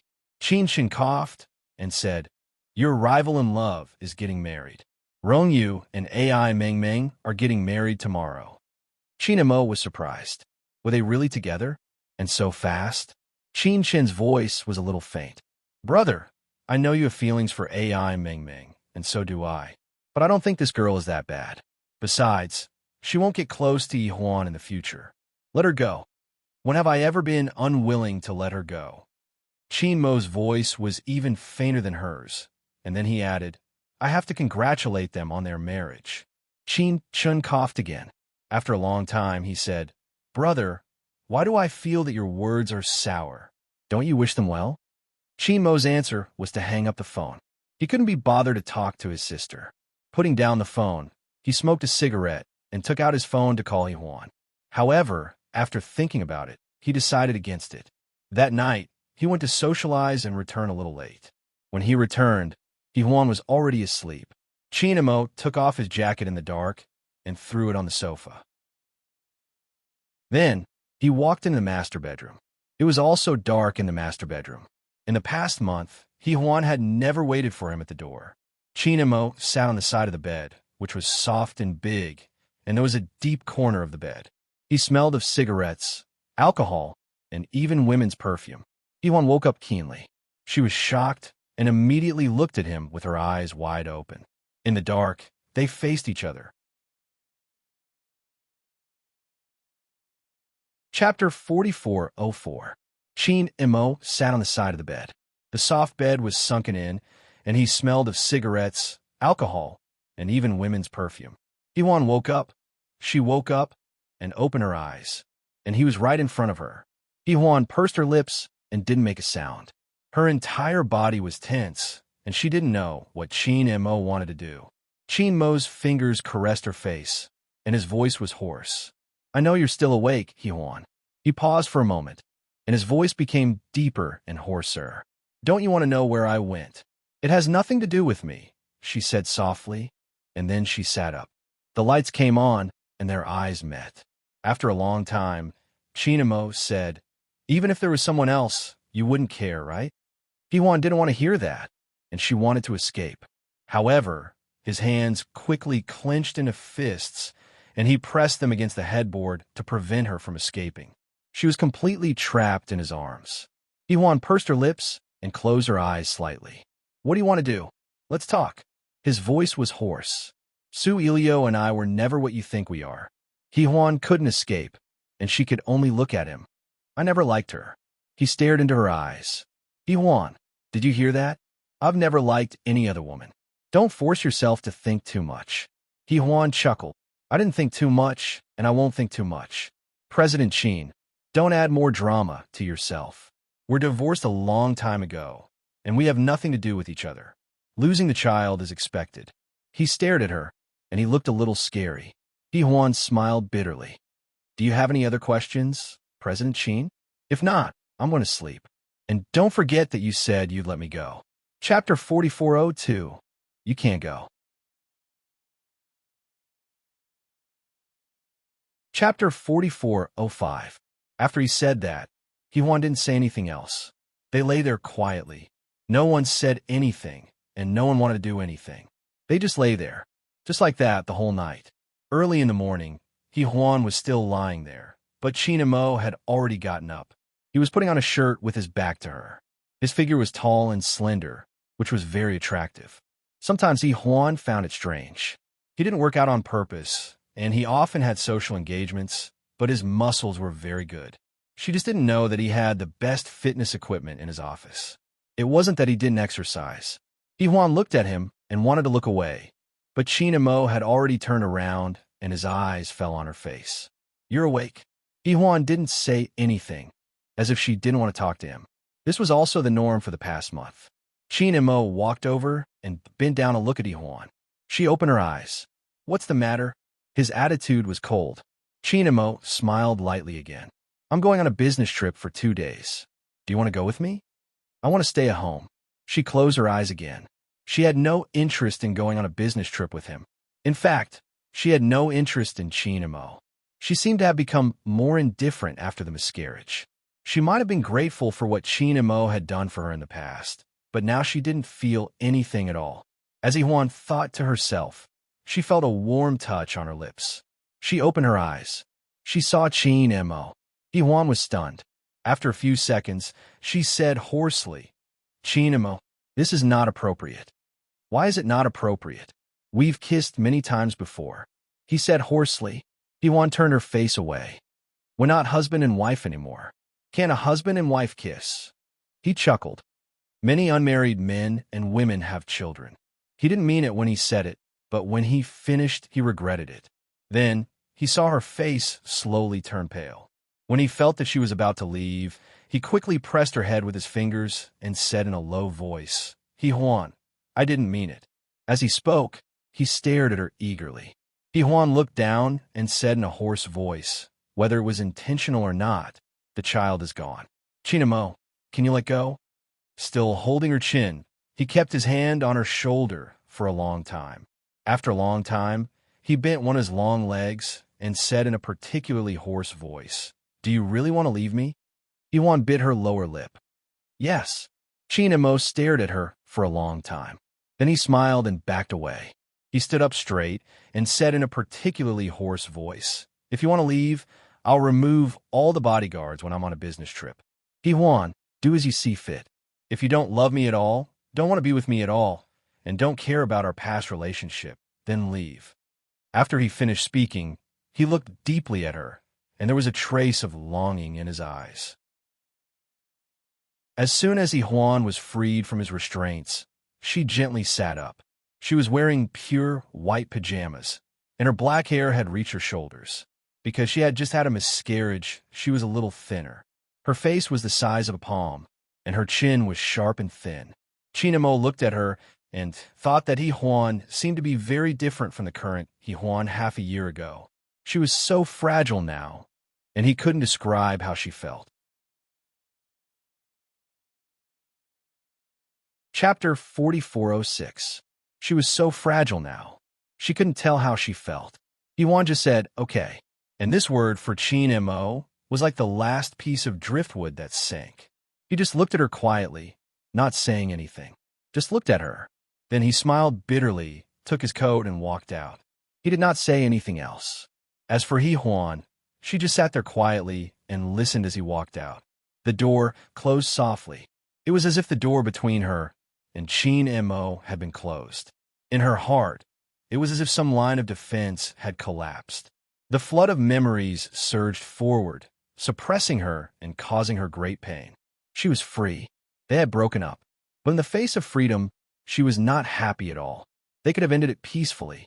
At this moment, Hee-Hwan heard the sound of a car outside. It should be Chin-Mo leaving. She didn't know why, but she still left the bed and walked to the French window. From here, she could see everything below. Chin-Mo's car left, and the bodyguards also got in the car and left. Hee-Hwan knew that she could leave, but she didn't move. She stood there motionlessly.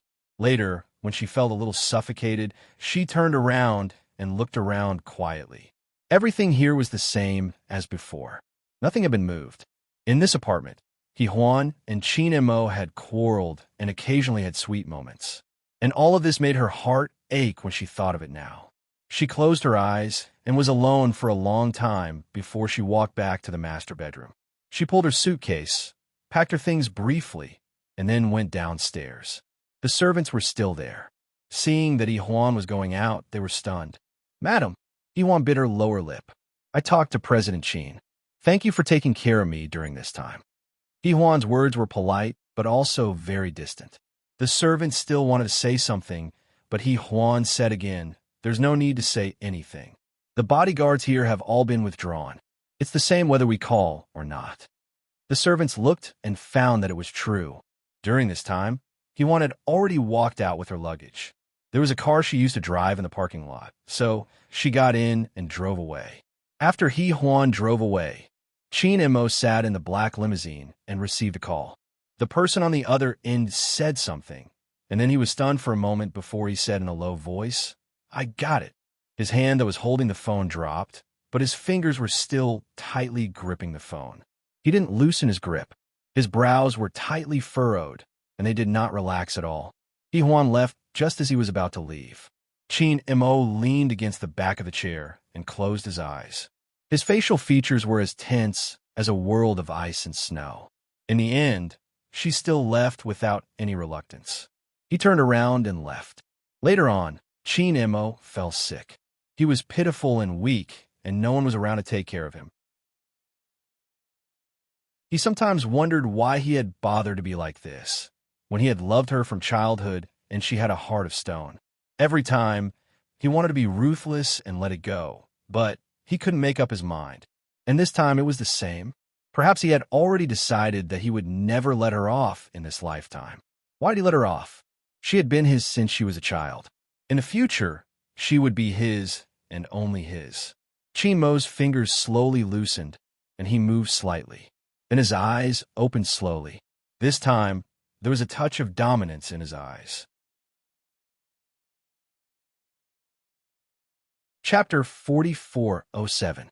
He made a phone call and casually said a few words. The content was a little ruthless, and this phone call changed the fate of many people. But it couldn't be helped. Chin-mo was the most powerful man in the entertainment industry, and he had the final say in many things, including Hee-hwan's parents' cultural company, Rendezvous Studio, and whether Hee-hwan's movie could be released. He had too many tricks up his sleeve. Chin-mo hung up the phone and closed his eyes. City B. When Hee-hwan left to pick up Hee-hwan was not at her mother's place. Su-ching's expression was also very strange. She looked at Hee-hwan and sighed. Then she reached out to stroke her hair and said in a low voice, "Hee-hwan, it depends on whether you can let go of everything." She paused for a moment and said in a low voice, "Let's go abroad to relax." Hee-hwan was still looking at her mother. "Mom, what about Hee-hwan? I will take her with me even if I go abroad. My movie is going to be released, and I can't leave. I also have to take care of Rongyu." Hee-hwan. As a mother, Su-chung had always loved Hee-hwan very much, but this time, she spoke to her in a strict voice. "Can you take care of yourself? Don't worry about anything else." Her tone was really strict. Hee-hwan looked at her and asked slowly, "Mom, did something happen? Where is Hee-hwan? Is she at Chin-mo's house?" Su-ching's expression was a little strange. She looked at Hee-hwan and said in a low voice after a long time, "Hee-hwan is not at the Chin family. She is at Yi-mu-bai's house." Yi-mu-bai? Wen-yuan's house? Hee-hwan was stunned and couldn't come back to her senses for a long time. After a while, she murmured, "Why was she sent to the Yi family?" Su-ching looked at her and said very softly, "Not only did Chin-mo send Hee-hwan to the Yi family, but he also suppressed Rendezvous Studio and your father's cultural company. Did you even care about your movie? Will it be screened in half a month?" Hee-hwan was still in a daze and did not come to his senses for a long time. "Chin-mo wants you to return to his side," Su-chung said calmly. Hee-hwan's gaze was a little straight as he stared at his mother. Finally, she said softly, "Mom, I understand." She turned and walked away. Su Chung stopped her. Hee-Hwan, where are you going? Hee-Hwan stopped and turned her back to Su Chung. Su Chung lowered her voice. Are you looking for Chin Mo? I won't let you go. Do you hear me? Hee-Hwan's body was somewhat stiff. After a long while, she said in a low voice, I want to ask him why he treats me like this. Don't go. You can't beat him. Hee-Hwan, I'd rather you give up everything and leave him. Do you understand? Su Cheng's voice was harsher than before. Hee-Hwan stood there for a while longer before walking out quickly. After all, she had just had a miscarriage and was not in good health. Her body swayed a little when she moved. With much difficulty, she steadied herself and reached out to hold onto the door. Turning her head, she looked at Su Chung and said softly, Mom, I will definitely look for him. But Hee-Hwan couldn't find Chin Mo. She couldn't get through to him at all. When he didn't want her to find him, he would make sure that she couldn't find him. Hee-Hwan looked for Secretary He. Chapter 4408. Secretary He thought to himself that President Chin was letting Hee-Hwan chase after him. President Chin was so arrogant. Hee-Hwan had just recovered. How could he run around? While Secretary He was thinking about this, Hee-Hwan had already hung up. Although it was difficult, she still found the location of Chin Mo's hotel in Hong Kong and set off immediately. She didn't even go to look for Hee-Hwan because she knew that without Chin Mo's permission, Hee-Hwan wouldn't come back. She immediately flew to Hong Kong. Sheng Yuan Hospital Ward in B City. Rong Yu received treatment early in the morning. He didn't let AI Mengmeng accompany him because he was afraid that she would be scared and hurt if she saw the scene. When he came out of the treatment room, his already pale face became even paler. He was pushed back in a wheelchair by a nurse. When he came back, there was another lawyer in the room besides AI Mengmeng. Although Rong Yu was weak, he still nodded. Lawyerly usually dealt with Rong Yu's copyright issues, but he didn't expect Rong Yu to ask him to draft a prenuptial agreement. When he saw the email, he was a little surprised. This was a completely unfair agreement. Rong Yu gave almost all of his assets to AI Mengmeng. If AI Mengmeng had any ideas in the future, he didn't dare to think about it. He tried to persuade Rong Yu, but Rong Yu said that he wouldn't change his mind. Fine, artistic youths were willful like this. At this moment, Rong Yu nodded at him and looked at AI Mengmeng. Have you shown her the agreement? He was very weak, but he persisted in finishing the job. AI Mengmeng's eyes were filled with helplessness and uneasiness. She said in a small voice, Rong Yu, I don't need you to do this for me. He smiled weakly and warmly, but it was also a beautiful smile. You'll leave me after you take the money. I won't. AI Mengmeng immediately said in a nervous manner. Rong Yu smiled happily and nodded at Lawyerly. Let's sign it.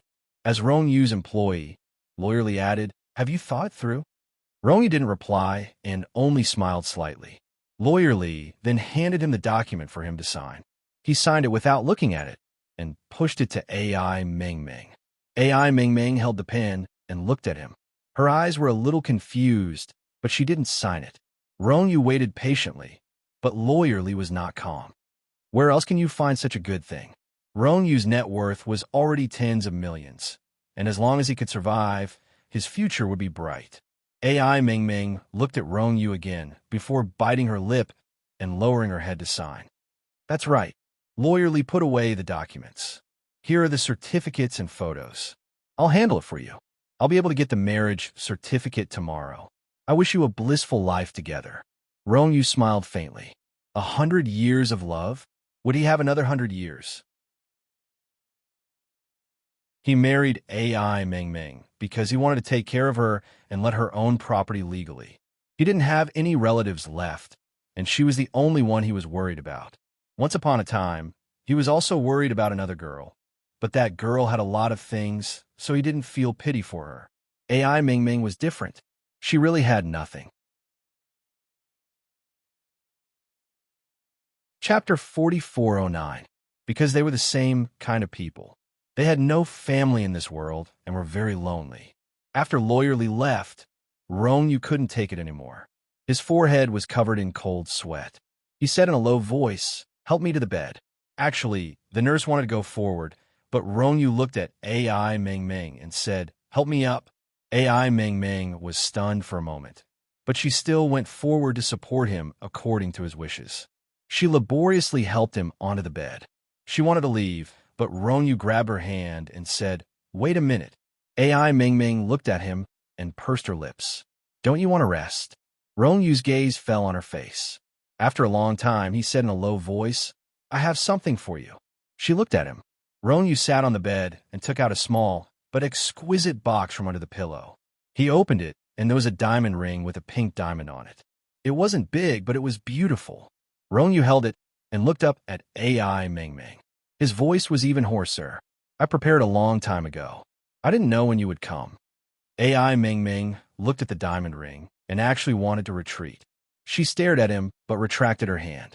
Rongyu was extremely weak, but at this moment, she did not know where he got the strength from, but he suddenly grabbed her hand and slowly pulled it towards him. AI Meng Meng wanted to break free, but he didn't allow it. She was pulled over. She bit her lip and said nervously, "Rongyu." "An engagement ring," he said in a low voice. "You should be more careful about getting married." As he spoke slowly, he slipped the ring onto her slender finger. Her hand was very white and slender, and it looked very beautiful when she wore it. Rongyu stared at it for a while before finally holding her hand and gently kissing it. AI Meng Meng felt a warmth on the back of her hand. She was in a daze for a while before she asked him softly, "Why?" Rongyu let go of her hand and slowly laid down on the bed. After lying flat for a long time, he said, "Because I like it. Is that reason enough?" She was stunned for a moment. Then she pursed her lips and said in a hoarse voice, "I'm not worth it. Whether it's worth it or not is up to me. How can you decide for me?" Rongyu looked at her, then held her hand and closed his eyes gently. "I'm a little tired. I want to sleep for a while." He seemed to have fallen asleep, but after a minute he continued, "When I'm discharged, we'll have a wedding." AI Meng Meng looked at him with his eyes closed. There was some pain on his face, and her heart also tightened. The nurse covered him with a blanket and said softly, "Mr. Rong's chemotherapy is very painful. He's forcing himself to endure it. Miss AI, please treat him well." When AI Meng Meng heard this, she felt like crying. She didn't know what was wrong with her, but she felt like crying. Later, when he fell asleep, she kept watching over him. She flipped through his medical records over and over again. Later, she went to beg Qin Shun, but Qin Shun was still indifferent. He only said that his illness was quite serious. AI Meng Meng was like a fried fish. In the end, Rongyu woke up. When he heard what Qin Shun said, he felt angry and amused. He was annoyed and amused at the same time. He also felt a tinge of heartache as he looked at Qin Shun. "I'll talk to her for a bit." Qin Shun was in a good mood. He smiled and said, "Then I'll go out first." "Oh yes, I heard that you're married. Congratulations." Chapter 44:10. Rongyu looked at Qin Shun with disapproval. Qin Shun was cynical to everyone, but he couldn't bear to hurt Rongyu because he looked like Qin Mo. Although he didn't look like him anymore, she was still a little afraid of him. Qin Shun went out. Rongyu looked at AI Meng Meng again. She immediately stopped being sad and asked him if he was still in pain. Rongyu didn't know whether to laugh or cry at her concern. He looked at her and said, "Do you think I'm going to die soon?" Dr. Qin said it's not easy to cure your illness. AI Meng Meng said honestly. Rongyu still looked at her and I didn't say anything. Then he smiled and said, "If you want to know, you can ask me directly. Dr. Qin is good at playing tricks on people." Rongyu used a more elegant way, but AI Meng Meng still didn't understand. Isn't a doctor a sacred profession? Yes, but Dr. Qin isn't a serious person. Rongyu sighed. But it's normal for you to be tricked. AI Meng Meng was still in shock. After a long time, she murmured, "But He Huan also said that you have an incurable disease. It's very difficult to cure it." She hesitated to say the last few words. Rongyu pretended to be unhappy. "If I recover from my illness, will you not be with me anymore?" "No." She was a little flustered. She bit her lips and didn't say anything for a long time. Then, she looked at Rongyu again. He was still calm and collected. AI Meng Meng was a little anxious. She pulled his hand and said in a low voice, "That's not what I meant." Ronyu looked at her carefully. His eyes were red, and so was his little face. He felt a little sorry for her, but there was a gentle smile on his face. "I believe you." AI Mingming's lips trembled slightly. She stared at him for a long time, as if he was poisonous. Then, she suddenly pushed him away and walked to the window. She stood there, her heart rising and falling because of her emotions. Her face was full of pain. After a long time, she said in a trembling voice, "Ronyu, you don't know anything." "What do you know?" Ronyu's voice was a little low, which was different from his usual tone. It sounded like he was talking to his lover. AI Mingming suddenly turned her head and stared into his eyes. Very slowly, she said, "Do you know about my past? Before I got together with you, I was almost actually—" "Don't say it." Ronyu stopped her, his voice almost stern. "It's not your fault."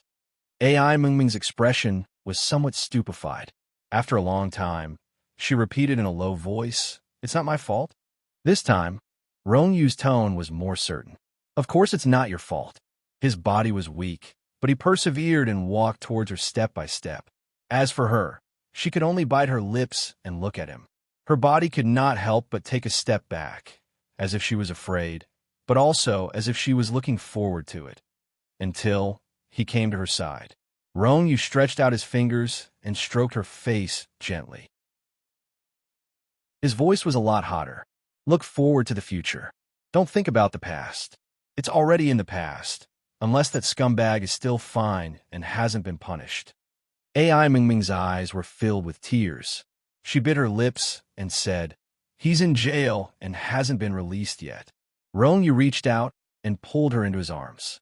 He was very thin and weak, but he persevered and gave her the warmth that a husband should have.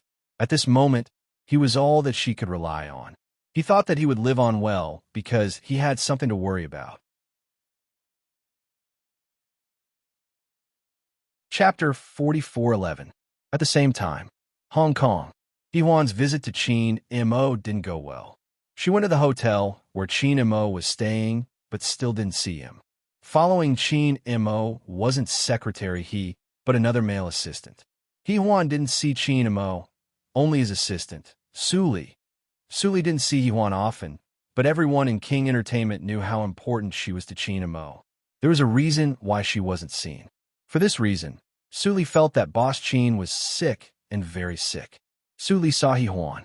She looked a little haggard after the flight.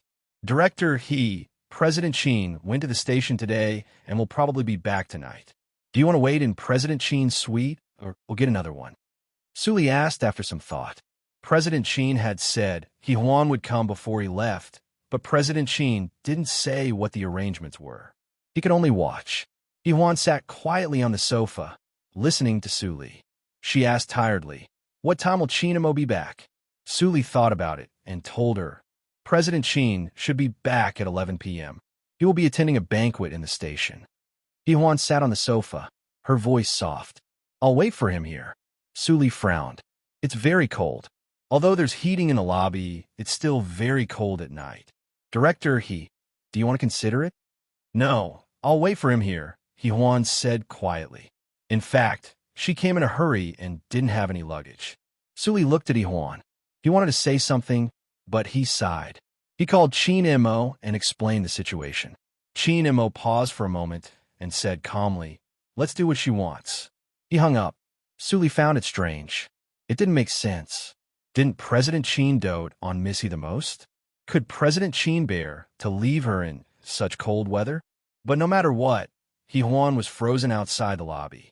Although it was 20 degrees Celsius, it was still very cold when the door was opened and closed and people came in and out. She hadn't eaten much the whole day, and by 8 o'clock in the evening, her stomach was already very uncomfortable, but she still endured it. By the time Qin Mo came back, Hehuan's stomach was already very uncomfortable. He didn't come back alone. Beside him was Su Ilio, his female companion for the banquet. When they passed by the lobby, Su Ilio looked at Hehuan, and then at Qin Mo. Qin Mo stood still and stared at Hehuan with his black eyes. Hehuan was sitting on the sofa, wearing a white down jacket. Her head was leaning against the back of the sofa, and her eyes were closed as if she was asleep. Chin Emo looked at her quietly. After a while, he said to Su Ilio, "Go back to your room." Just then, Iwan woke up. She stared at them standing together, then stood up. Because her stomach was uncomfortable, she put her hand on her stomach and said in a low voice, "Chin Emo, I have something to talk to you about. Is it convenient for you?" Chin Emo looked into her eyes and said, "You know what I mean." If that was the case, it would be tantamount to cutting off all her words. If she returned to his side, everything would go back to how it was.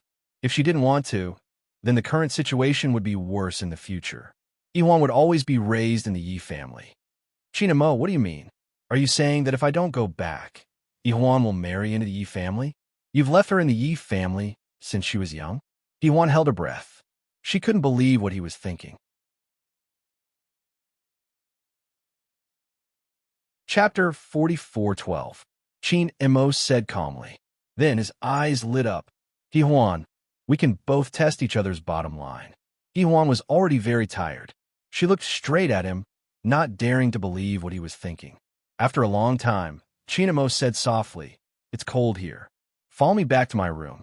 I heard from Su Li that you didn't get a room." Iwan was very angry. He knew everything. He knew that she was anxious and waiting for him here, but he still calmly attended the party with Su Ilio. He was a jerk. Iwan bit her lips and stared at him for a long time. Chin Emo also realized that she was not in a good state. She had been waiting for him here all day. She had arrived at noon. It had been almost 12 hours. She might not have eaten. He felt sorry for her, but he blamed her even more. He said it, but she didn't move. Chin Mo's expression was very unpleasant. He stared at her and said in a very low voice, "If you want to stay here, then stay here." As he spoke, he really started to walk away, looking like he was about to leave. Iwan was stunned. Chin Mo's secretary was a little surprised. President Chin loved Iwan the most and couldn't bear to see her suffer.